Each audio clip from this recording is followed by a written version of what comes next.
जो जो भी यहाँ विराजमान हैं या बैठे हुए हैं और जो जो ऑनलाइन पर जुड़े हुए हैं, उन सभी का हार्दिक हार्दिक स्वागत करता हूँ। सभी के उज्जवल भविष्य की मंगल कामना करता हूँ और सभी को रक्षाबंधन के पवित्र त्यौहार की हार्दिक हार्दिक शुभकामना देता हूँ। आज रक्षाबंधन पर ही थोड़ा सा फोकस करते हैं। यह महत्वपूर्ण त्यौहार है, या यूँ कहूँ त्योहारों की शुरुआत में ये पहला त्यौहार है। इसका अपना महत्व है, इसका अपना ही एक उज्जवल इतिहास है। इस त्यौहार के पीछे कहीं ना कहीं हृदय शामिल है। क्यों? क्योंकि प्यार का त्यौहार है। क्यों? क्योंकि ये बहन और भाई का त्यौहार है। क्यों? बहन और भाई का त्यौहार तो ये बाद में शुरू हुआ है। देखा जाए हमारी इस भारतीय परंपरा में 4 वर्ण बतलाए गए हैं: ब्राह्मण, क्षत्रिय, वैश्य और शूद्र। चारों वर्णों के एक एक प्रमुख त्यौहार रहे हैं। अब तो सभी मनाते हैं, लेकिन इनका जो डिवीज़न हुआ है, इनका जो विभाग हुआ है, वो जातीय व्यवस्था को, वर्ण व्यवस्था को आगे रख करके किया गया है। रक्षाबंधन ब्राह्मणों का त्यौहार रहा है। इसको ब्राह्मण का त्यौहार कहते थे। और ब्राह्मण जो है वो धर्म का प्रतीक माना जाता है, ज्ञान का प्रतीक माना जाता है। ब्राह्मण को ही कहते हैं जो ब्रह्म से पैदा हुआ है। ब्राह्मण ब्रह्मा से पैदा हुआ है, यानी पूर्णतः आत्मा से पैदा हुआ है। आत्म ज्ञान का भी प्रतीक माना जाता है ब्राह्मण।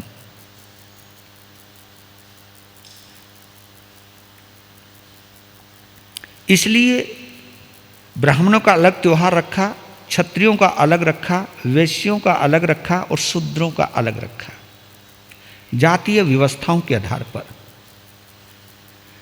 और अगर आप महसूस करो, त्यौहार और पर्व हमारे नीरस जीवन को सरस बनाने की एक प्रक्रिया है। आदमी काम करते करते थक जाता है, मेहनत मशक्कत करते करते थक जाता है, सांसारिक व्यवहारों को करते करते थक जाता है। तो उसके बीच में एक त्यौहार आते हैं जब आदमी पुनः रिफ्रेश होता है। आदमी इन त्योहारों की प्रतीक्षा भी करता है, और जिसकी हम प्रतीक्षा करते हैं, जिनका हमें इंतजार होता है, जब वो त्यौहार आते हैं, कोई भी, अगर किसी व्यक्ति का भी इंतजार हो, किसी गुरु का भी इंतजार हो, भगवान का भी इंतजार हो, अगर वो उपलब्ध होता है, उसकी एक झलक से भी मिलती है, तो उस झलक में जितनी भी उसने मेहनत मशक्कत की है, थकावट आई है, वो सब भूल जाता है, उसकी खुशी में डूब जाता है। तो ये त्योहारों के पीछे जो एक मानसिकता है, हमारे बुजुर्गों की कहिए या सामाजिक शास्त्रियों की कहिए, कुछ भी कह सकते हैं, जिन्होंने इन त्योहारों को ईजाद किया है, इन त्योहारों की जिन्होंने रचना की है, उसके पीछे कहीं ना कहीं एक ऐसी मानसिकता है कि इन त्योहारों की उपस्थिति में आदमी बिल्कुल रिफ्रेश, तरोताजा हो जाए, ताकि अगले कार्यक्रम के लिए, अगले जीवन के लिए, अगली घड़ियों के लिए वो उत्साह के साथ संलग्न हो जाए।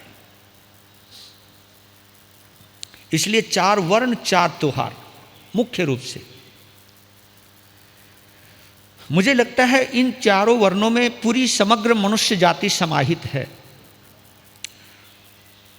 मनुष्य जाति, समग्र मनुष्य जाति समाहित है 4 वर्णों में, अगर हम पुरानी पद्धति को माने तो ब्राह्मणों के लिए रक्षाबंधन का त्यौहार लाया गया। क्षत्रियों के लिए विजयदशमी यानी दशहरे का त्यौहार लाया गया। ये क्षत्रियों का त्यौहार है, विजयदशमी, जहां विजय प्राप्त होती है, जहां युद्ध होता है,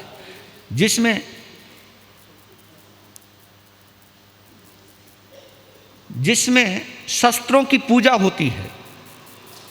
उसके पीछे भी कोई ना कोई एक मकसद है।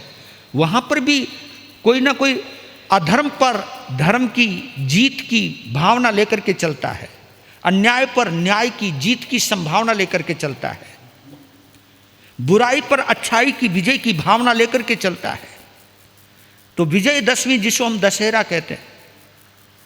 और संयोग से आप देखो, इस चतुर्मास काल को इसलिए ज़्यादा महत्वपूर्ण माना जाता है कि हमारी वर्ण व्यवस्था के 3 त्यौहार इन्हीं चतुर्मासों में ही आते हैं।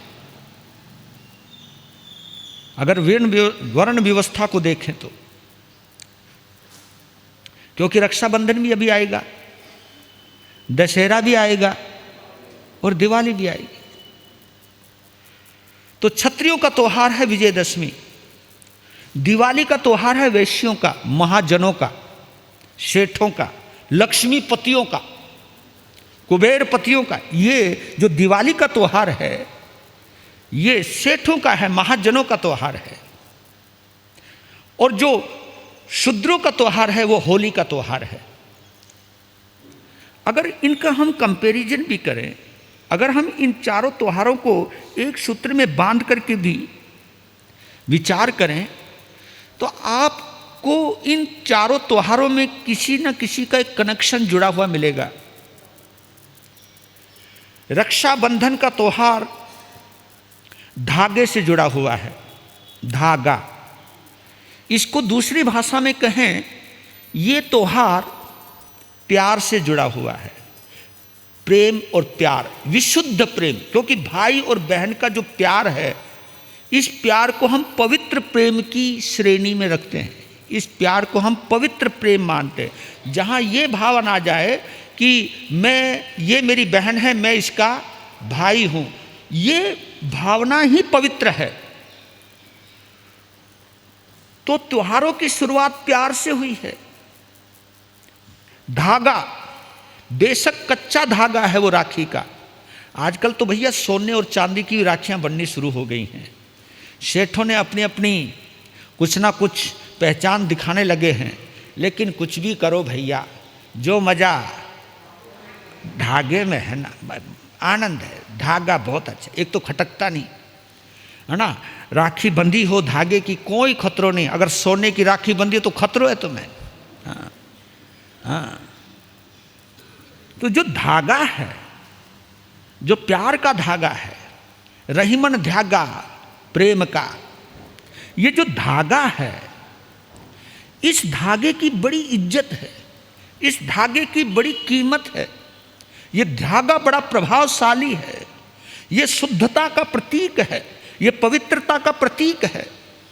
आपने देखा होगा, धर्म ने परीक्षा ली थी, अध्यात्म ने भी परीक्षा ली महासती सुभद्रा जी की, जिसने चंपा के द्वार खोले थे, छलनी को धागे से, सूत के धागे से बांधा था।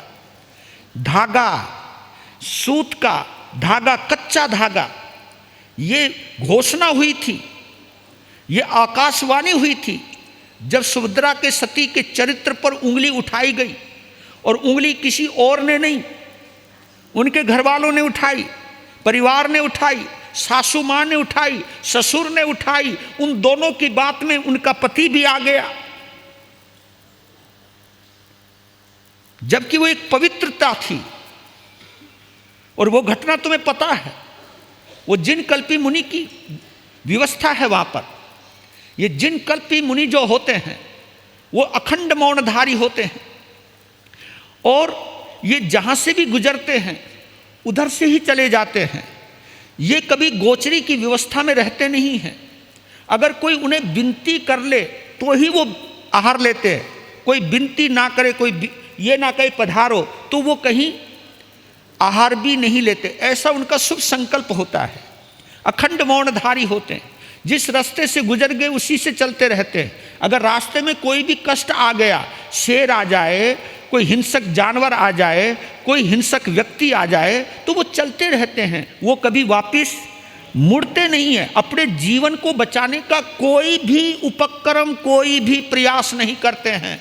इसलिए उनको जिन कल्पी मुनि कहा जाता है। जिन कल्प का मतलब क्या है? जिन कल्प का मतलब है जो जिन तो नहीं है, जो जिनेंद्र देव तो नहीं है, जिन नहीं है, लेकिन उनकी तरह जिनका जीवन है, उनकी तरह जिनका जीवन चलता है, इसलिए उनका नाम है जिन कल्प मुनि।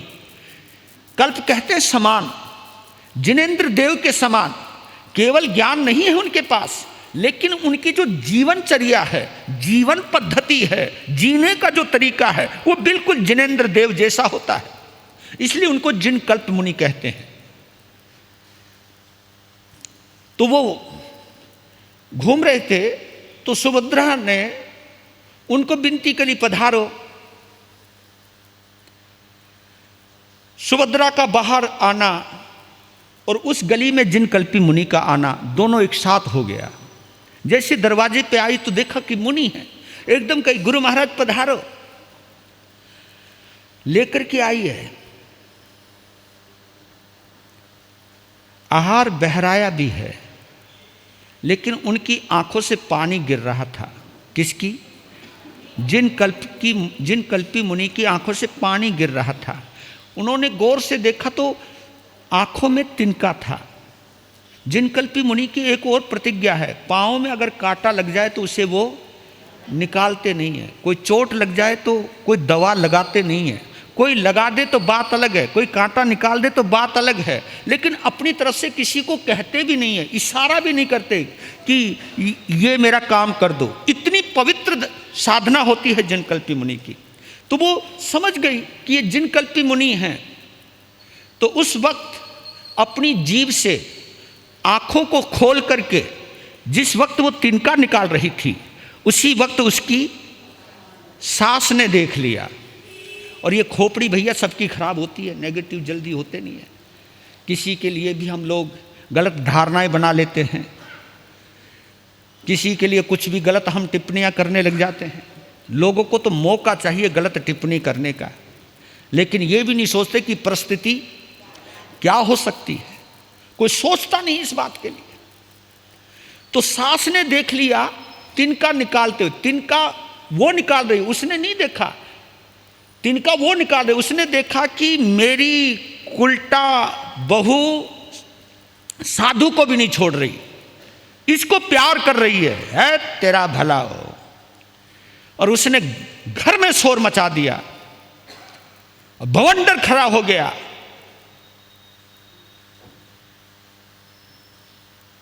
मोहल्ले में बात आ गई, बदनामी होनी शुरू हो गई। लेकिन उसने अपनी सफाई में किसी को कुछ नहीं कहा, क्योंकि वो खुद साफ सुथरी थी। और किसी का दिमाग खराब हो रहा होना तो कभी कभी हम अपनी सफाई में कुछ कहते भी हैं तो लोग उसका भरोसा, पहले ही दिमाग सड़ा हुआ है। इसलिए मेरी भी एक मान्यता है, किसी को समझाने की ज़्यादा जरूरत नहीं है। लेकिन उसने एक संकल्प कर लिया कि मेरी वजह से एक संत के ऊपर भी बात आ गई। उसने आहार पानी का त्याग कर दिया, लेकिन गृह कार्यों में कोई कमी नहीं रही, साधना चल रही है। तो उसकी सच्चाई से प्रभावित होकर के देवता का, इंद्र का आसन हिला। तब उसने चंपा के द्वार बंद करवा दिए गए। जब चंपा के द्वार बंद हुए तो त्राही त्राही मची। बाहर वाले बाहर रह गए, अंदर वाले अंदर रह गए। अब बाहर भी काम है, बाहर वालों को अंदर भी काम है, लेकिन वो जो द्वार हैं, चारों के चारों द्वार पता नहीं कैसे बंद हो गए। और उनको खुलवाने के लिए हाथियों से भी जोर लगवा लिया, जो भी काम करना था वो करवा लिया, लेकिन चंपा के द्वार खुले नहीं। और सारे लोग भयभीत, ये हुआ तो हुआ क्या, हम पूरे नगर के अंदर ही कैद हो गए। अपने घरों में कैद हो गए, हम बाहर जा नहीं सकते, बाहर का कोई आ नहीं सकता।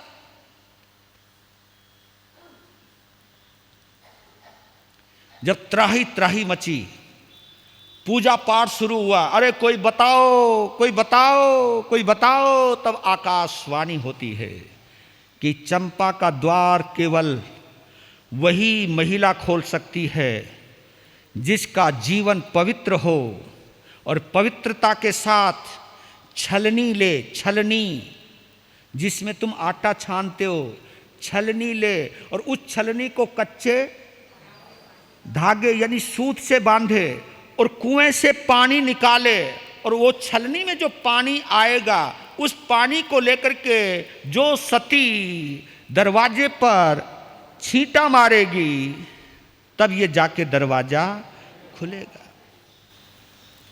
अब सब कहने लगे अपने अपनी घरवालियों को, उनको चलो, अब अंदर कुछ गड़बड़ हो तो बोले क्या। उसने सोचा कि अब तो मामला घर में ही है, अगर वहाँ गए और छलनी से पानी नहीं खींचा और हमने छांटा नहीं मारा, दरवाजा नहीं खुला, तो क्या होगा हमारा। तो कहते कि कई जने आए भी होंगे, लेकिन देखो पवित्रता केवल शारीरिक ही नहीं होती है, कभी कभी शरीर की पवित्रता होती है, भाव की नहीं होती, मन की नहीं होती। कोई आया ही नहीं, तब सुभद्रा सती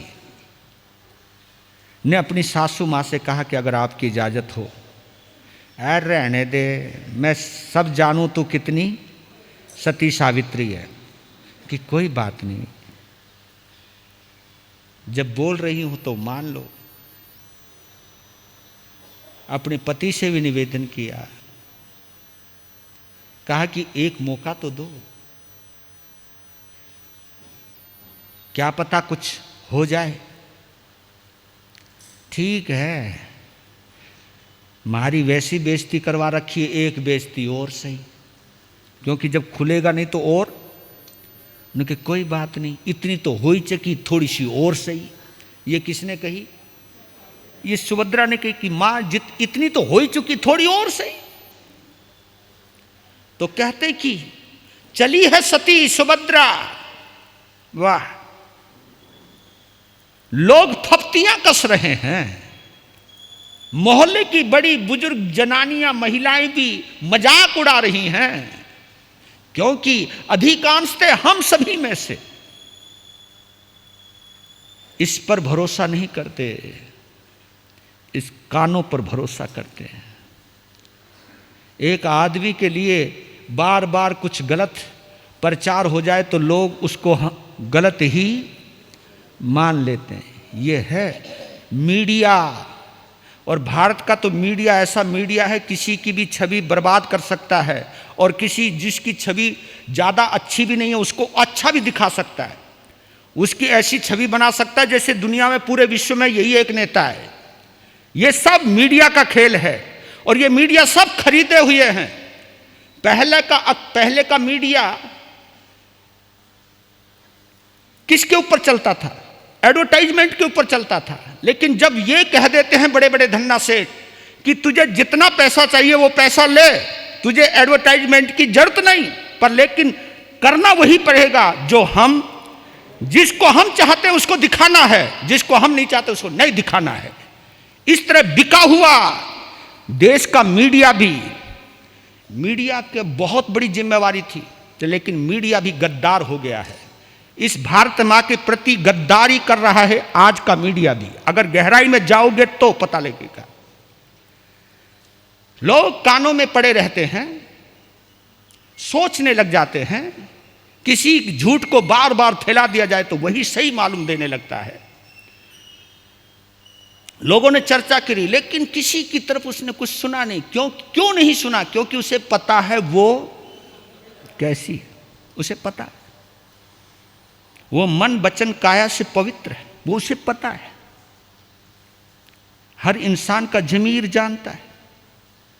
चल पड़े, लोग भी चल पड़े तमाशा देखने को। उनका अभी तो घर मोहल्ले में बेइज्जती थी, अब सरेआम बेइज्जती होगी। कहते कि पूरी चंपा की जनता खड़ी है और छलनी को बांधा है धागे में, किसने? सुभद्रा सती ने मुंडेर पर खड़ी हुई है,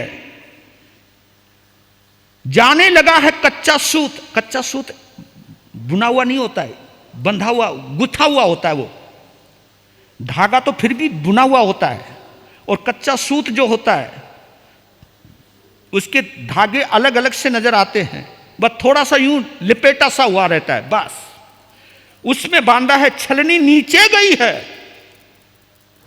क्योंकि और लोग तो जो छलनी को कच्चे सूत में बांध रहे थे, तो जैसी वो यूं रखते थे तो ही सूत टूट जाता था, नीचे गिर जाती थी, छलनी गिर जाती थी। लेकिन जब वो बांधा तो छलनी वैसी की वैसी रही। कहा कि नीचे गिरेगी, नीचे गिरेगी, लेकिन वो तो नीचे चली गई, चली ही नहीं गई। ओहो, पानी में छपकी भी खाने लगी है, पानी के अंदर हिचकोले भी खाने लगी है, और पानी की आवाज। और उस वक्त बिल्कुल सभी के सांस रुके हुए, पिन ड्रॉप साइलेंस। पानी की छपाक की ध्वनि सुनाई देने लगी, और उस वक्त अब छलनी अंदर से बाहर, और जैसे ही बाहर आई, छलनी के नीचे से पानी निकल नहीं रहा। ओह, ये क्या हो रहा है? फिर वहां तो जय जयकार शुरू हो गई थी, वहीं फैल गई है, और छलनी से पानी उंजली में भरा। जैसे दरवाजे को मारा, तुरंत दरवाजा चर्र करते हुए खुल गया। ओए होए होए होए। उसी समय जयकारा लगा है, बोलिए महासती सुभद्रा सती की जय। वहां पर एक जयकारा लगा है, लोगों ने जयकारा लगा दिया।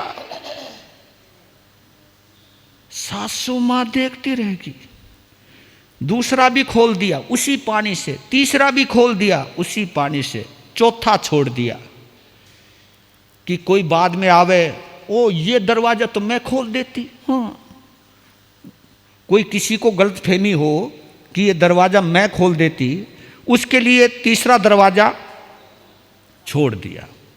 तब वो पूजा हुई है। राजा खुद, राजा आया है, राजा ने प्रणाम किया हो सती सुभद्रा को।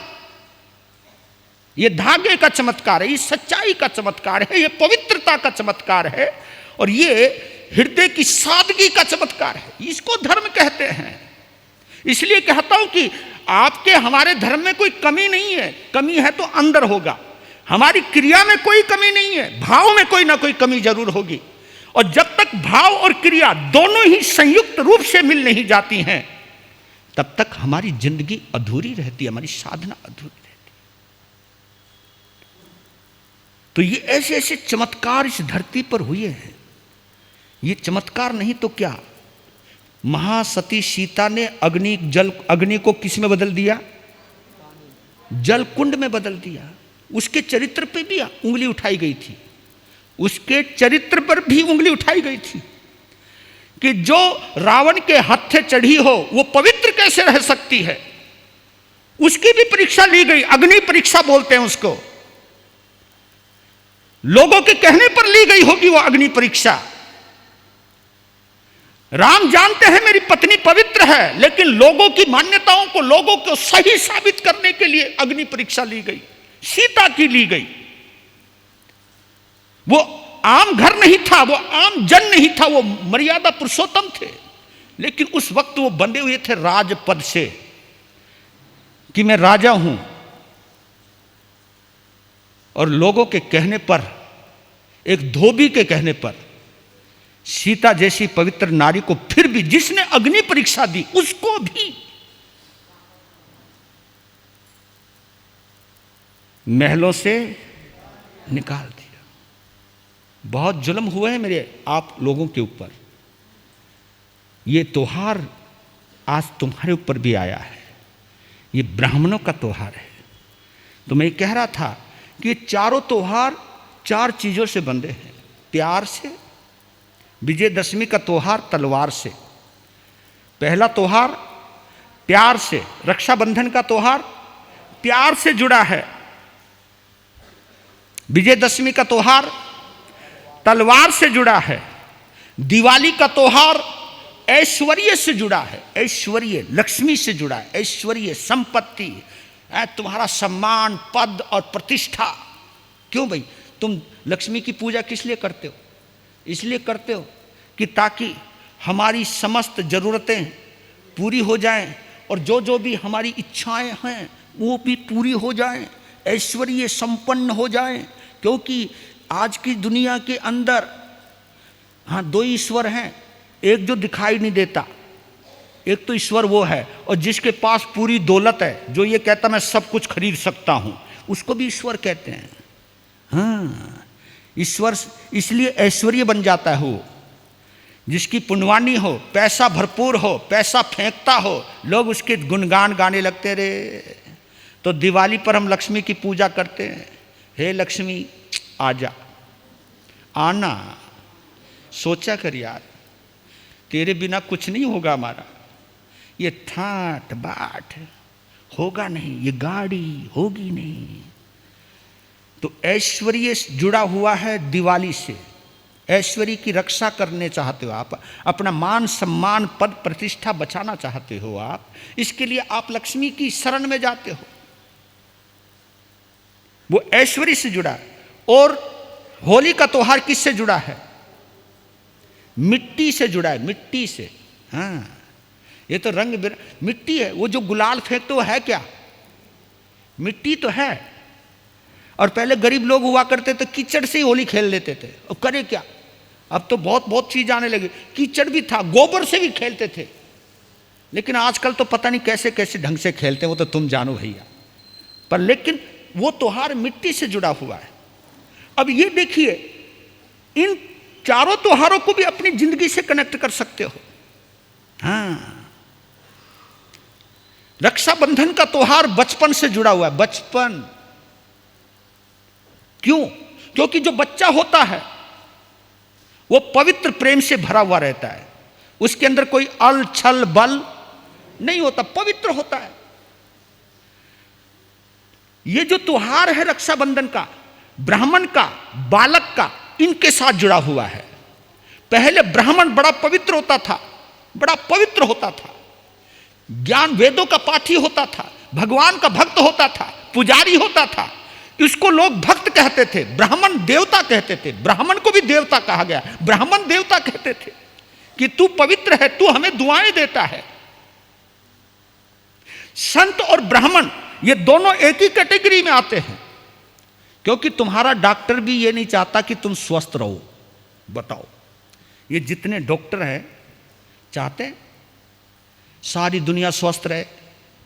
अरे बोलो ना, डॉक्टर भी बैठे यहाँ, ये भावना आती है डॉक्टरों में, सारी दुनिया स्वस्थ रहे। क्योंकि मैंने कहा कि तुम ऐसा सोच लो कि जी ऐसा सोचोगे हमारा धंधा कैसे चलेगा। और इसलिए आप आश्चर्य मानोगे, किसी भी हॉस्पिटल की इनॉग्रेशन हो तो मैं कभी जाता ही नहीं, उसके उद्घाटन पे नहीं जाता मैं। एक बार आया एक जिसका नया हॉस्पिटल बनना था, गुरु महाराज आज ओपनिंग है। बोला किसकी? हॉस्पिटल की, कि मंगल पाठ। तो मैंने पूछ लिया कि आप मंगल पाठ किस लिए सुनवाना चाहते हो? तो उसने कहा हॉस्पिटल अच्छा चले। अरे बोले यार, अच्छा चलने के लिए लोगों का बीमार होना जरूरी है, और मैं वहां जाकर के तुम्हें मंगल पाठ इसलिए सुनाऊं कि लोग बीमार हो और तेरा हॉस्पिटल चले, ये भावना अरे ना ना ना भाई, मैं ये नहीं। उनकी भावना यही थी कि हॉस्पिटल अच्छा चले। अगर उसके मुख से एक शब्द निकल जाता तो मैं जरूर जाता। अगर उसने ये कहा होता कि ऐसी कृपा करो कोई बीमार आवे तो स्वस्थ होके चला जावे, ये भावना भी तो हो सकती है। लेकिन जब चले कि दुकान अच्छी चले, धंधा अच्छा चले, तो उसमें मैं कैसे सहयोगी बन सकता हूं। इसी प्रकार अगर किसी वकील के ऑफिस का उद्घाटन हो तो भी मैं नहीं जाता, क्योंकि ये बड़े खतरनाक मामला है भैया। अब मैं तो नहीं चाहूंगा कि लोगों के झगड़े हों, सिर फूटे, जमीन जायदाद के झगड़े हों और वकील साहब की वकीली चमके। आज हमारा वकील भी आया हुआ है, गुड़गांव से स्पेशल आए, हमारा बहनोई भी लगता है। राम निवास जी, वकीलों के ऑफिस में भी मैं इसलिए नहीं जाता हूं कि भैया मैं ऐसी भावना नहीं भा सकता कि आपका ऑफिस मैं चलाऊं।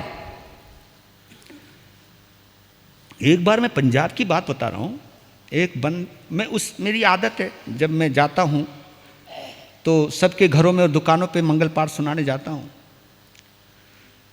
तो एक दुकानदार आया, उन्होंने कहा महाराज जी कमाल हो गया। मैं बोला क्या हो गया जी? मैं निहाल हो गया। अरे मैं बोला क्या हो गया? उन्होंने कहा जी कमाल आपका मंगल पाठ से ये कमाल हुआ, मेरी 10-10 रुपए की चीज़ें 50-50 रुपए में चली गई। हाँ तो मेरा पुराना माल, पुराना स्टॉक सब खत्म हो गया, वो भी अच्छे दाव में। उन्होंने कहा क्या करूं? उन्होंने कहा जी कल पुराना माल फिर भरूंगा, फिर आओ। मैं बोला रहने दे भैया। मतलब लोग हमारे मंगल पाठ का भी क्या यूज करने की भावना रखते हैं, ये तो कभी नहीं तुम तो सोचते कि मैं केवल अपने हक के अलावा किसी का हक ना मारूं, मैं भी भूखा ना रहूं और दूसरा भी भूखा ना रहे। ये भावना भी तो हो सकती है। तो बचपन से जुड़ा है राखी का त्योहार। हाँ, और देखा जाए जवानी से जुड़ा है विजयदशमी का त्योहार, क्योंकि बाजुओं में दम है तभी तुम जीत सकते हो भैया। बाजुओं में दम है तभी जीत सकते हो। चाहे कोई भी युद्ध है, उसके लिए मजबूत कद काठी, मजबूत शरीर का होना। और मजबूत शरीर कब होता है? बचपन में या बुढ़ापे में? जवानी में। ये जो विजयदशमी का त्योहार है, ये जवानों का त्योहार है। और दीपावली का जो त्योहार है, ये बुजुर्गों का त्योहार है। उनके जी हैं। हाँ, आदमी 2 पैसे क्यों कमाता है बताओ? मेरा बुढ़ापा। हाँ, बुढ़ापे की चिंता में लोग कमाते हैं कि जब मैं कमाने लायक ना रहूं तो उस वक्त ये काम आ जाए। बस सच बताओ महाजनों, मैं तो इस चक्कर में नहीं हूं, तुम तो हो ही। जो तुम बैंक बैलेंस बनाते हो किसके लिए बनाते होंगे? कि हैं हमारा जीवन अच्छा कट जाए। सच कहता हूं, अपना बैंक बैलेंस संभाल के रखना, कभी बच्चों को दे दो। कभी ऐसा ना हो बच्चे बैंक बैलेंस लेके तुम्हें कहते तू निकल ले यहां से। तो ये जो बुढ़ापे के लिए, ये दिवाली का जो त्योहार है, ये बुढ़ापे का प्रतीक है। होली का त्योहार क्या है?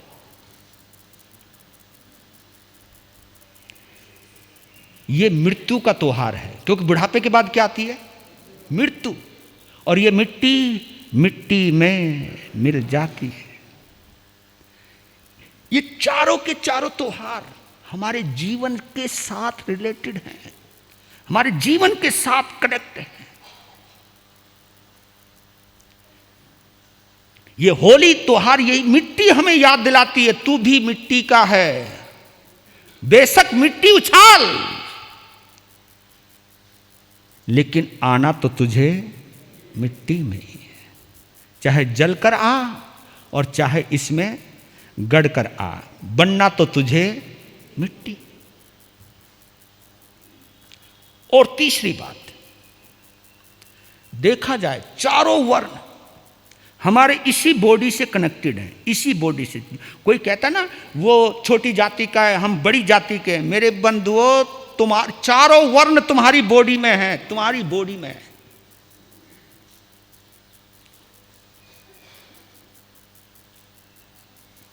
जब तुम भलाई का सोचते हो, दिल में होते हो, दिल के साथ जुड़े रहते हो, तो उस वक्त तुम ब्राह्मण होते हो। जब भलाई का सोचते हो तो ब्राह्मण होते हो। इसलिए मैं बोल रहा था बीच में, मैं भूल गया था कि एक साधु, एक ब्राह्मण एक ऐसा होता है जो तुम्हारे सबके कल्याण की सोचता है। अच्छा हो, अच्छा हो। क्यों? घर में बच्चे होंगे तो मुझे बुलावेंगे नहीं?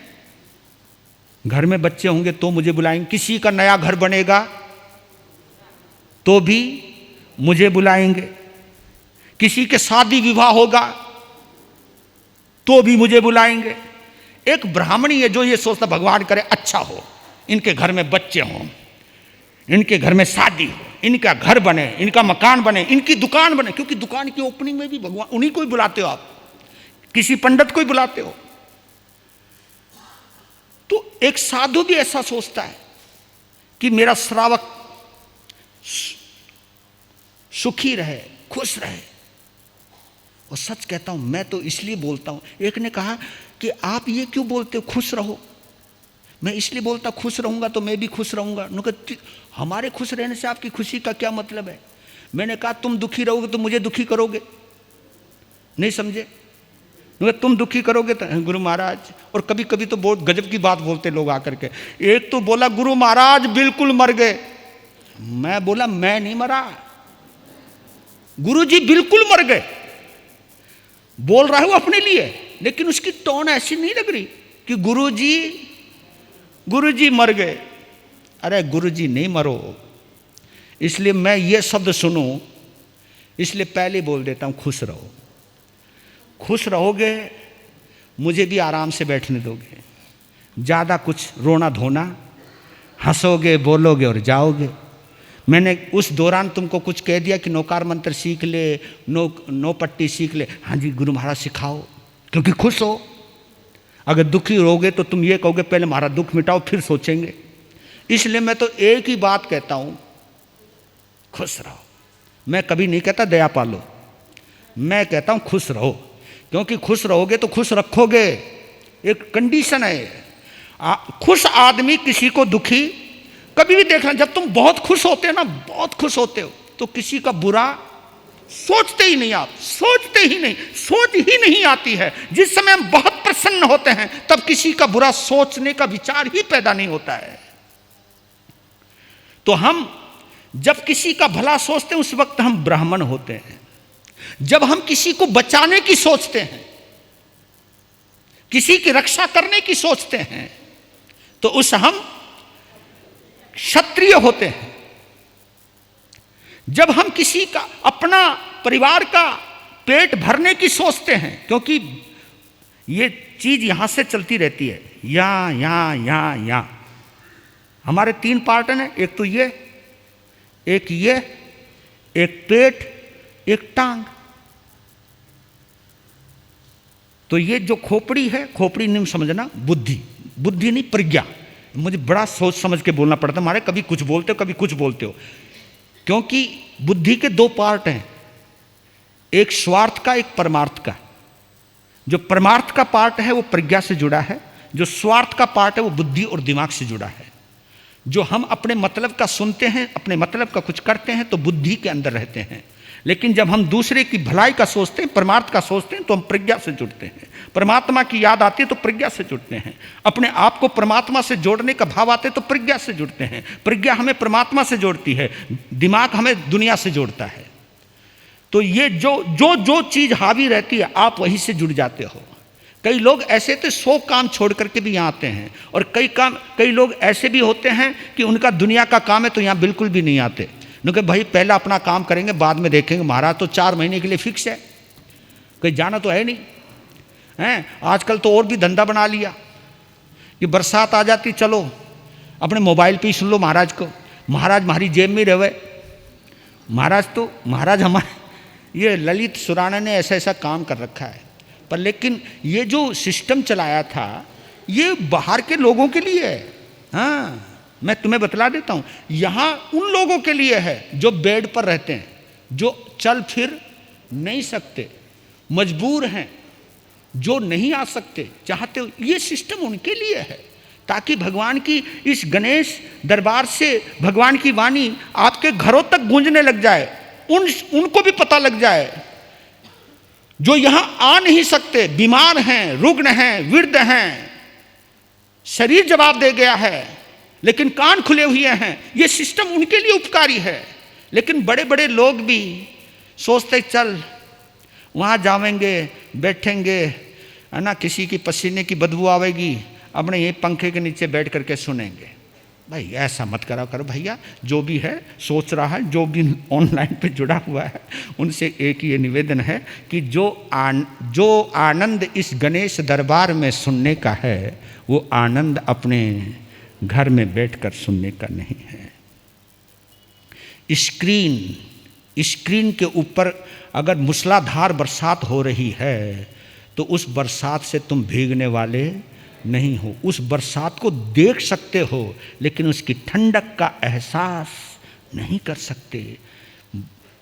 ठंडक का एहसास तब होता है जब होती हुई बारिश में भीगते हो, तब पता लगता है कि बूंद कितनी ठंडी है, बूंद में कितना अमृत है। तो ये जो सामने का मामला है, तो जब हम अपने पेट की, परिवार के पेट की चिंता करते हैं तो हम वैश्य होते हैं, हम महाजन होते हैं। तो हम हैं ना, हम यहां से ब्राह्मण हैं, यहां से क्षत्रिय हैं, पेट से वैश्य हैं। और पेट के नीचे का जो स्थिति है, जहां से हम मल साफ करते हैं, जहां हम अपना बोझ, पेट का बोझ फ्रेश होते हैं, भैया फ्रेश होने के लिए तुम्हें भी जाना पड़ता है ना। फिर अपनी सफाई तो खुद ही करते होंगे भैया। तो उस वक्त हम वही हैं, वही काम करते हैं जिनके लिए तुम कहते ये बेकार है, छोटी जाति के। भैया जिस समय पेट साफ होकर के फ्री होते हो तो अपनी सफाई तुम खुद ही करते हो। उस समय हम शूद्र के रूप में होते हैं। पर इसलिए मैं आपको एक कहना चाहता हूं, ये शरीर का जो एक पांव हिस्सा है जिसको हम कभी कभी शूद्र कहते हैं, लेकिन सोचिएगा जरा, विचार करिएगा जरा, अगर हमारे तुम्हारे पास पांव ना होते, मेरे पास पांव ना होते, मैं यहां आ पाता? पांव को शूद्र क्यों कह दिया? पांव में बहुत कुछ है। जिसके पांव में अड़ंगी आ जाए, लंगड़ापन आ जाए, पांव कट जाए, उससे पूछना कि कितना अपने आप को मोहताज समझता है। ये पांव भी बहुत उत्तम हैं, इसलिए कहता हूं चारों वर्ण बहुत उत्तम हैं। अगर आप उत्तम हो तो, अगर आप धर्म से जुड़े हो तो ये चारों ही वर्ण उत्तम हैं। लीजिए समय हो रहा है, क्या करूं जी, तो मैं 4 लाइनें बतला रहा हूं राखी की। अब इन 4 लाइनों में इसकी गहराई में जाना आप। बचपन की यादों का चित्रहार है राखी। बचपन की यादों का चित्रहार है राखी। मेरे बुजुर्गों को पहले चित्रहार आया करता था, है ना। आज कोई दिन हुआ करता था जब गाने आया करते थे। अब तो गाने कान में ही लगे रहे, कान ही खराब हो गए, सुन सुन के कान में बजता रहे, ईयरफोन से ऐसे ऐसे आने लगे। फिर उधर बुला रही या बुला रहे, भाई सुन, वो अपनी मस्ती में। मैंने एक से पूछा ये तू क्यों करता हूँ? कि जब घर में बहुत लोग बोलते ना इधर आ इधर आ, मैं तो ये लगा के बैठ जाऊं, बोलते रहो, मैं अपनी मेरा आदमी इतना सेल्फिश हो गया कि दूसरों की पुकार, दूसरों की अरदास, दूसरों का दुलार, दूसरे की पुकार सुनने को तैयार नहीं। क्या ये इंस्ट्रूमेंट जो है हमको इतना सेल्फिश बनाते हैं? विचार जरूर कीजिएगा, आदमी इतना क्यों हो रहा है ये सेल्फिश? तो बचपन की यादों का चित्रहार है राखी। हर घर में खुशियों का उपहार है राखी। हर घर में खुशियों का उपहार है राखी। ये राखी इस चीज का प्रतीक है, जिस घर में बहन और भाई हों, इसको कहते हैं बैलेंस्ड फैमिली। जिस घर में बहन और भाई हों, इसको हम कहते हैं, ये उपहार है। यही चीज घर बनाती है। हाँ। पति पत्नी का रिश्ता है लेकिन बच्चे ही नहीं हैं तो घर अधूरा है, घर पूरा नहीं है। घर पूरा किससे बनता है? जब घर में बच्चे हों। ये उपहार है। ये राखी का त्योहार हमें बतलाता है, ये राखी की पहचान हमें बतलाती है कि हर घर में खुशियों का उपहार है राखी। ये इससे बड़ा कोई उपहार नहीं हो सकता, इससे बड़ा कोई गिफ्ट नहीं हो सकता जिसके घर के अंदर बच्चे हों, बहन और भाई हों, किलकारियां गूंजती हों और राखी का त्योहार हो। आज कई ऐसे भी घर होंगे जिनके घरों में किसी के भाई नहीं है, किसी के बहन नहीं है। उस वक्त पता चलता है कि इन दिनों में हम अधूरे रह गए। तो हर घर में खुशियों का उपहार है राखी। फिर और आगे बढ़ेंगे, शिक्षा का अच्छा सा एहसास है राखी।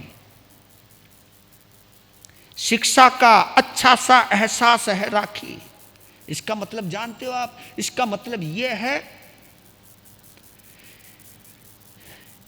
कि रिश्तों के बारे में सूचना अगर कोई देता है, पवित्र रिश्तों की सूचना भी कोई देता है, तो ये राखी का त्योहार देता है। भाई का बहन के प्रति, बहन का भाई के प्रति क्या रिलेशन है, क्या भावनाएं हैं, क्या संवेदनाएं हैं, इसकी सूचना अगर कोई देता है तो कौन देता है? राखी। दिल का सुकून और मीठा सा जज्बात है राखी। दिल का सुकून और मीठा सा जज्बात है राखी। शब्दों की नहीं, पवित्र दिलों की बात है राखी। शब्दों की नहीं, पवित्र दिलों की बात है राखी। ये पवित्र दिलों से निकलने वाली एक हुक है, हुक, एक पुकार, एक अंदाज है, ये जज्बात है, ये बात है, ये दिल की बात है।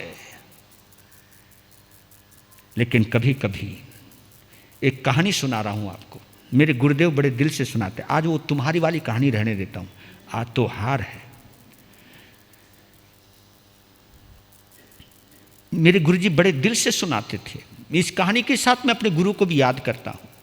उनका अंदाजे बयां याद आता है मुझे। कहानी को सुनाने का अंदाज मैंने अगर किसी से सीखा है, ये जो कहानी सुनाने का अंदाज मेरे पास है, ये अंदाज मुझे अपने गुरु से मिला है। इसलिए मैं कभी कभी कहते हो कहानी आप बड़ी ज़बरदस्त सुनाते हो, ये मेरा कमाल नहीं है, ये मेरे गुरुदेव का कमाल है। उनसे सीखा है मैंने कहानी को किस ढंग से सुनाना होता है। वो कहानी बहुत सुनाते थे। एक सेठ के दो बच्चे, लड़का लड़की, बहन और भाई।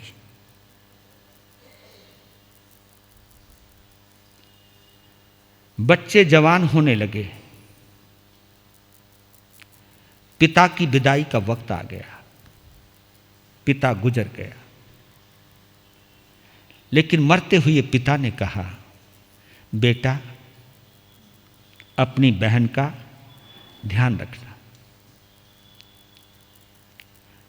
आपको कहने की जरूरत नहीं, जितनी जान आपकी अपनी बेटी में है, इतनी जान मेरी भी अपनी बहन में है। पिता तसल्ली के साथ अंतिम सांस ले गया। उस नगर को ही नहीं, उस घर को छोड़कर किसी और की यात्रा में निकल गया।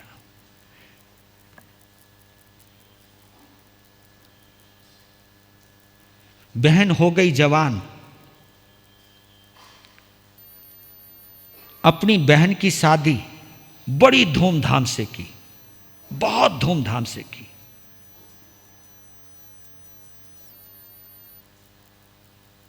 बहन चली गई ससुराल, लेकिन वक्त बड़ा खराब आ गया, क्योंकि दिन कभी किसी के एक जैसे नहीं रहते हैं। धीरे धीरे व्यापार में घाटा होने लगा, और कभी कभी घाटा इतनी फास्टली होता है कि देखते देखते एक ही रात में दशाएं बदल जाती हैं भैया। हाँ,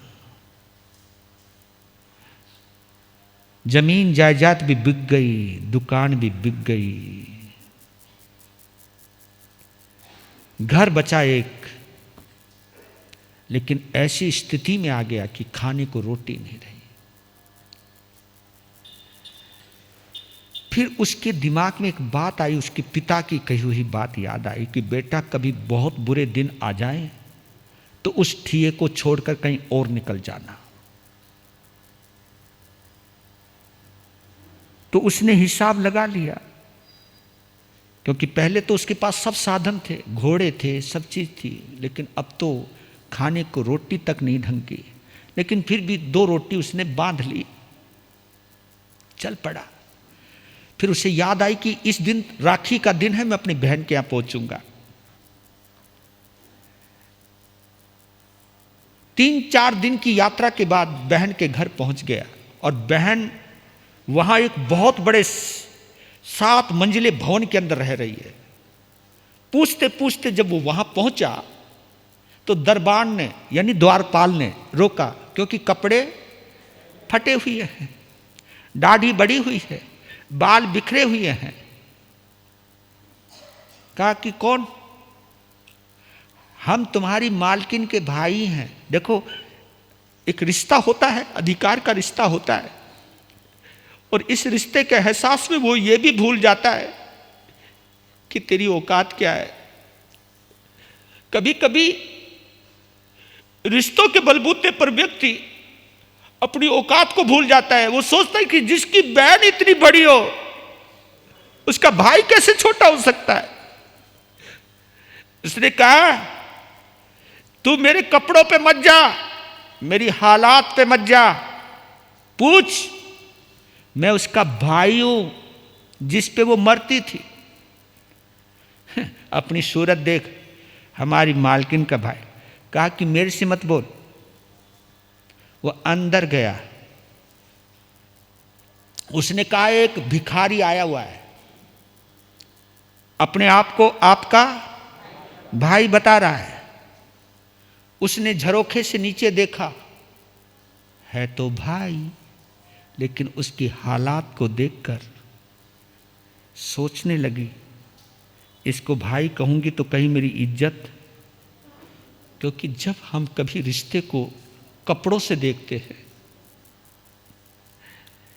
किसी की व्यक्ति के हालात से देखते, तो वही हम भूल जाते हैं।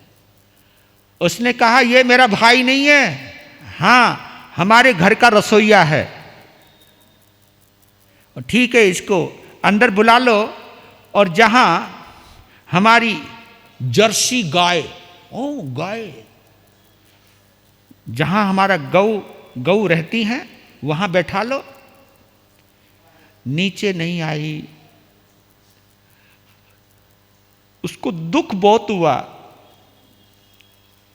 कि मैं जिस अधिकार से आया था, मेरे इन कपड़ों ने, मेरे इस हालात ने मुझे भाई से घर का रसोइया बना दिया। कोई बात नहीं, ऐसा होता है, जब दिन बदलते हैं तो ऐसा होता है। तो मालूम है, उसको खाने के लिए पुरानी कढ़ी और सूखी हुई रोटी भेज दी। उस रोटी को उसने खाया नहीं, वहां एक गड्ढा बनाया, वहां उसको दबा दिया और चुपचाप निकल गया। जब बाहर गया तो अपने उस 7 मंजिले भवन को देखता है, क्योंकि महलों में तो उसने भी जीवन जिया है।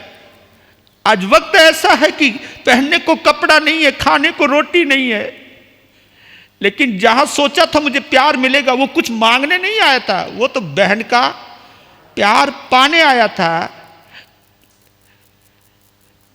उसका दिल रो पड़ा। जब वो रोया है तो अंदर के दर्द ने एक गीत गाया है। दर्द में भी गीत होता है बनी बनी के सब साथी। ये सब सुनिएगा जरा। है बनी बनी के सब साथी, बिगड़ी में प्यारा कोई नहीं, है बनी बनी के सब साथी। बिगड़ी में प्यारा कोई नहीं, धनवानों के हम दर्द सभी धनवानों के हम दर्द सभी, निर्धन का सहारा कोई नहीं है, बनी बनी के सब साथी। बनते हैं दोस्त दुनिया में जब पैसा पास में होता है, बनते हैं दोस्त दुनिया में जब पैसा पास में होता है। जब वक्त गरीबी का आया, जब वक्त गरीबी का आया, दिलदार दुलारा कोई नहीं है, बनी बनी के सब साथी। पैसे से इज्जत होती है और अक्लमंद पैसे वाला, पैसे से इज्जत होती है और अक्लमंद पैसे वाला। सब खूबी पैसे की जग में, सब खूबी पैसे की जग में, बिन पैसे गुजारा कोई नहीं है, बनी बनी के सब साथी। जीना भी उसका मुनासिब है जिसके घर पैसा होता है, जीना भी उसका मुनासिब है जिसके घर पैसा होता है। निर्धन मरता घुट घुट कर, निर्धन मरता घुट घुट कर, उसका चारा कोई नहीं है, बनी बनी के सब साथी। बहुत दिल में दर्द भर के बोला है। पैसे के रिश्ते नाते हैं, पैसे की दुनियादारी, पैसे के रिश्ते नाते हैं, पैसे की दुनियादारी। गरीब फंसे मझधार में, गरीब फंसे मझधार में, मिलता किनारा कोई नहीं है, बनी बनी के सब साथी। और भी महसूस किया होगा, ये दुनिया बहुत कुछ सिखा देती है। हम दर्द हजारों बनते हैं जब तक पैसे की ताकत है, हम दर्द हजारों बनते हैं जब तक पैसे की ताकत है। सब पैसे के होते जग में, ये साधु भी नहीं छोड़ते रहे। जब पैसे वाला आवे तो साधु भी कहता आगे आ जा। हम लोग पैसा छोड़ के संत बने, लेकिन पैसे वालों को नहीं छोड़ा। ये सबसे बड़ी विडंबना है, ये सबसे बड़ी विडंबना है।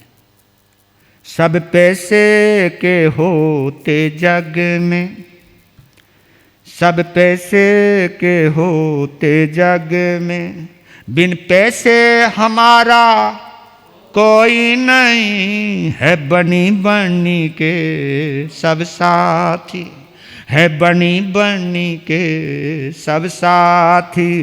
बिगड़ी में प्यारा कोई नहीं, धनवानों के हम दर्द सभी, धनवानों के हम दर्द सभी। निर्धन का सहारा कोई नहीं है, बनी बनी के सब साथी। ये दुनिया की वास्तविकता है और शायद इसी की वजह से दुनिया पैसों के पीछे पागल है। इसी वजह से सब लोग कहते कि महाराज तुम्हें क्या पता कि पैसे की क्या इज्जत होती है। पैसे के बिना कोई इज्जत नहीं है हमारी। समाज में भी हम इज्जत से नहीं देखे जाते अगर पैसा नहीं हो तो। लेकिन दुनिया के बाजार में पैसे वालों की इज्जत है। लेकिन आज भी कहता हूं, भगवान के दरबार में दिल वालों की इज्जत है। ये जरूर सोचना आप। पैसा बहुत कुछ है, नो डाउट, लेकिन पैसा सब कुछ नहीं। मैंने ऐसे लोग देखे हैं जिनके पास पैसे की कोई कमी नहीं है, लेकिन उनके पास कोई बोलने वाला तक नहीं है। नौकरों के सहारे जिंदगी चलती है। पैसा बहुत है, शरीर साथ नहीं दे रहा। पैसा बहुत है, रात को नींद नहीं आती। कुछ चीजें हैं जो पैसा हमें नहीं दे सकता। दिल का सुकून कभी पैसा नहीं दे सकता। दुआएं सुकून देती हैं, और दुआएं कमाने के लिए पैसा भी दांव पर लगाना पड़ता है। तो चला गया, नौकरी करी, 2 पैसे कमाए। देखो दिन भी बदलते देर को ही लगते हैं। पैसे कमाए, कुछ पैसे इकट्ठे हुए, फिर अपना काम किया। किस्मत चली इतनी जोरों से कि 3-4 साल में वो फिर दोबारा करोड़ोंपति बन गया। नौकर चाकर आ गए, क्योंकि ये कपड़े कब फट जाएं, ये कपड़े कब सज जाएं, कोई पता नहीं चलता है। ये वक्त की बात है। इसलिए कहता हूं कि वक्त पर, कभी दौलत पर अभिमान मत करना, और कभी अपने अच्छे समय पर भी अभिमान मत करना, क्योंकि वक्त को बदलती देर नहीं लगती है। कोई नीचे वाला ऊपर आ जाता है, ऊपर वाला नीचे आ जाता है। उस बंदे ने कमाल देखा, उसने ऊंचाई भी देखी, निचाई भी देखी, फिर ऊंचाई देखी। पैसा इतना हो गया कि गया था अकेला, आया पूरे नौकर चाकर और सैकड़ों सेवकों के साथ। फिर भी उसे अपनी बहन की याद आई। नगर के बाहर से एक पत्र लिखा जी, पत्र, जिस पत्र के ऊपर कंगूरे, जो पत्र के ऊपर जो कंगूरे थे ना, सोने के लगे हुए थे। हाँ, और प्यारी राइटिंग में लिखा है, आपका भाई और सेवक गया है, और सेवक भी गले में माला पड़ी हुई है। दरवाजा खोला, दरबार ने मारा सैल्यूट मारा। किसको? नहीं, भाई को नहीं, अभी तो नौकर को मारा सैल्यूट मारा, क्योंकि वो इतना सजा हुआ है कि बहुत बड़ा सेठ लगता है। ओ भाई साहब कहां से आए? हम अपने मालिक के नौकर। अरे हम तो तुम्हें सेठ समझ रहे थे। ये पत्र दो। और पत्र पर जब सोने की कारीगरी, ओह, अंदर अभी आया, अंदर गए। पत्र जब बहन के हाथ में आया तो अपने भाई की लिखाई समझ गई, और भाई के हस्ताक्षर समझ गई, उसकी सोने की बनावट। भैया आ गया, मेरा भैया आ गया। वो नीचे, ए जी सुनते हो? हाँ, यह जी पे आई बात याद मुझे। एक महिला से पूछा था, एक महिला बोल रही थी बड़ी जबरदस्त, मैंने, तुम अपनी कामयाबी किस में मानती हो? एक महिला का जवाब सुनिए आपने। जब से पूछा कि तुम कामयाबी किस में मानती हो, नो जी कामयाबी बताओ जी किस में मानती हूं? पर्स में हो माया, पर्स में माया, सुंदर काया। पर्स में माया, सुंदर काया, घर में आया। पर्स में माया, सुंदर काया, घर में आया, और उनको बोला, अजी सुनते हो? और सुनते ही बोले, जी मैं अभी आया।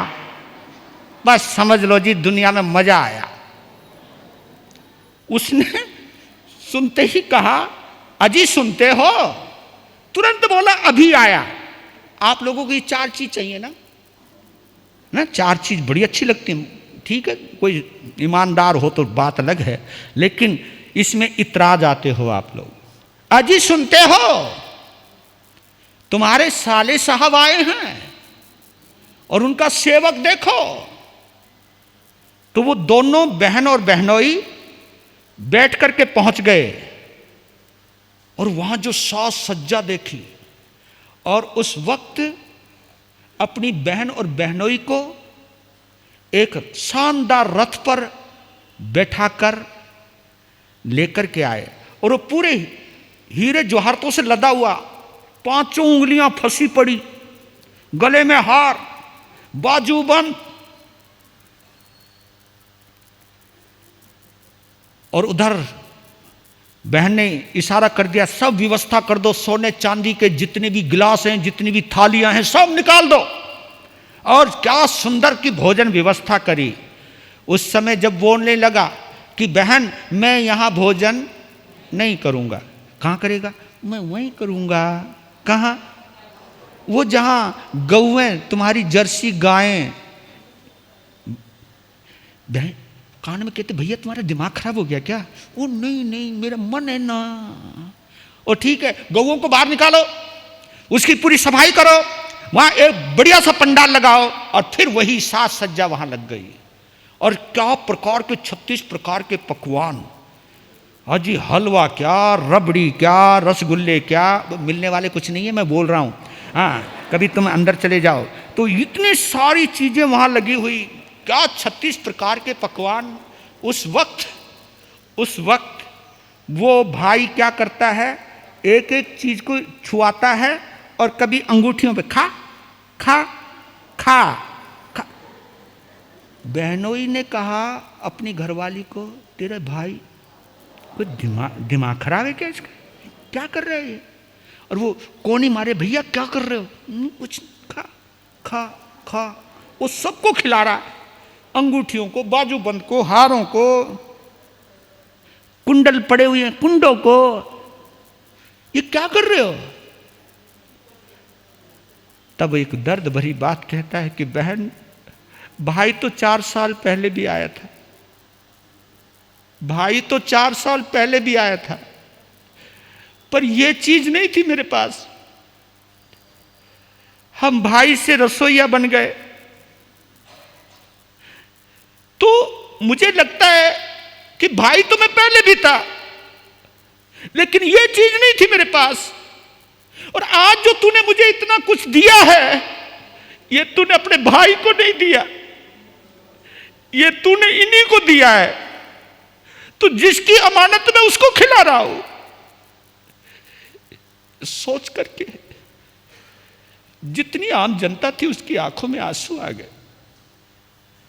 वो सोचने लगे कि बात तो ये सही कह रहा है।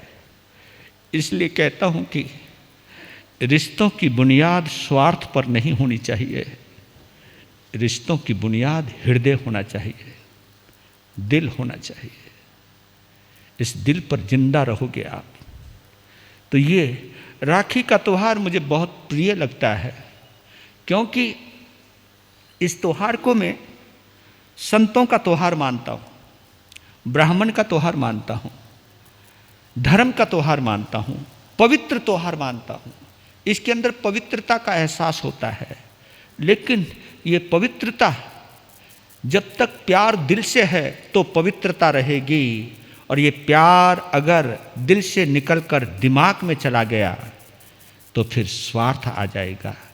और स्वार्थ तो मेरे बंधुओं, तुम स्वार्थ में समायिक भी करो और बाबा के दरबार में भी स्वार्थ में आओ तो भी तुम्हारी पूजा 2 कौड़ी की है, 2 कौड़ी की। अगर स्वार्थ में आते हो, इस बाबा को थैंक यू बोलने आते हो तो तुम्हारी पूजा गजब की है, थैंक यू बोलने आते हो। अगर इस बाबा के दरबार में कुछ मांगने आते हो तो भैया बाहर के भिखारी में और यहाँ के भिखारी में कोई अंतर नहीं है। तुम भी भिखारी हो, वो भी भिखारी है।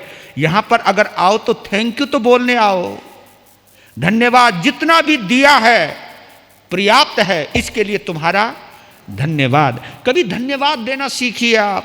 और धन्यवाद तभी निकलता है जब दिल में प्यार होता है, जब रिश्ते हो, रिश्तों की अहमियत हो कि आप ये सोचो कि मेरे पास सब कुछ हो, रिश्ते ना हो, तो क्या करोगे उनका? आप है क्या इज्जत उनकी आपके पास? इसलिए रिश्तों को प्रथम रखिए और दौलत को दोयम दर्जे पे रखिए। दौलत रिश्ते को निभा सकती है, दौलत से रिश्ता नहीं है, रिश्ते से दौलत है। ये चीज आपके अंदर चली जानी चाहिए। यही चीज अगर आपके दिल को छूती है तो सच कहता हूं तुम भी लाजवाब हो। जालना वालों कभी जलना नहीं, जालना वालों कभी, हाँ, जलना नहीं। कई कहते हैं यहां कोई जाल नहीं है इसलिए जालना। मैं कहता हूं कि जालना नहीं, अगर अंदर कोई जलन नहीं है तो अंदर फिर कोई जाल भी नहीं है। तो जलन मत रखना, ईर्ष्या मत रखना, हर किसी के लिए शुभकामना रखना। बहन भाई का त्योहार, आज मैं आपके लिए राखी भी, हाँ, राखी भी लेकर के आए हैं हम, हैं? रक्षा पोटली, उसको रक्षा पोटली कहते हैं ना, रक्षा पोटली आए आज हम। महिलाओं को तो ये देंगे क्योंकि संगेटा होने का पूरा चांस हो जाएगा, और इस डिपार्टमेंट को मैं राखी दूंगा, है ना। पहले ब्राह्मण भी बांधा करते थे, ये मैं राखी इसलिए दे रहा हूँ ताकि आप जिन शासन की रक्षा कर सको, आप अपने संभाव की रक्षा कर सको, आप अपने साधु साध्वियों की रक्षा कर सको, आप अपने घरों से निकल कर के इस गुरु गणेश के दरबार में आ सको। वो राखी मैं इसलिए देना चाहता हूँ कि उसके अंदर मेरी पवित्र भावना है, निस्वार्थ भावना है। मैं क्योंकि एक एक को बांध नहीं पाऊंगा, लेकिन एक एक के हाथ पर रख दूंगा। आप बेशक अपनी बहनों से बंधवा सकते हो, आप भी आदान प्रदान कर सकते हो। वो रक्षा सूत्र हैं, राखी है, वो रक्षा सूत्र है। वो राखी कहिए, रक्षा सूत्र कहिए, बात एक ही है।